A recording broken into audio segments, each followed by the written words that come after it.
தமிழ் டப்பிங்கோட இன்னைக்கு வந்திருக்க Kannada movie maths எப்படி இருக்குன்னு இப்ப பாத்துடலாம். இது கைதி மாதிரி ஒரு நைட்ல நடக்கிற ஸ்டோரி. குடிச்சிட்டு போலீஸ் கிட்ட ரகலை பண்ணாங்கன்னு சொல்லிட்டு மினிஸ்டர் பசங்க 2 பேரை கிச்சா சுத்தி லாக்அப்ல போடுறாரு. மினிஸ்டர் பசங்களை உள்ள வச்சதுனால மொத்த ரவுடி கும்பலா அந்த போலீஸ் ஸ்டேஷனை அட்டாக் பண்ண வராங்க. உள்ள 7-8 போலீஸ் தான், வெளியே எக்கச்சக்கமான ரவுடி கும்பல். இதுக்கு அடுத்து நடக்க போற தரமான சம்பவங்கள் தான் மேக்ஸ். எனக்கு இந்த படம் ரொம்ப பிடிச்சது. ஸ்டார்டிங்ல ஒரு 15 மினிட்ஸ்க்கு மட்டும் தான் மூவி ஒரு மாதிரி போகும். ஒன்ஸ் அந்த 2 பேரையும் லாக்கப்ல போட்டோன்னா மூவி ஜெட் ஸ்பீட்ல டிராவல் ஆகும். ஃபர்ஸ்ட் ஆஃப் பெருசா எங்கேயும் போர் அடிக்காம என்கேஜிங்காக போச்சு. இன்ட்ரோ பிளாக்ல சீட்டேஜ்க்கு கொண்டு வந்துருவாங்க. செகண்ட் ஹாஃப்மே அதே ஸ்பீட்ல படம் போகும்.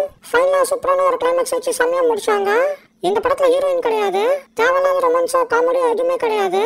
ஃபுல் அண்ட் ஃபுல் ஆக்ஷன் தான். 0 எக்ஸ்பெக்டேஷன்ஸ்ல தான் இந்த மூவிக்கு நான் போனேன். பட் ஃபுல்லா சாட்டிஸ்ஃபை ஆகி தான் வெளியில வந்தேன். கிச்சா சுத்தி போட பர்ஃபார்மன்ஸ் செம.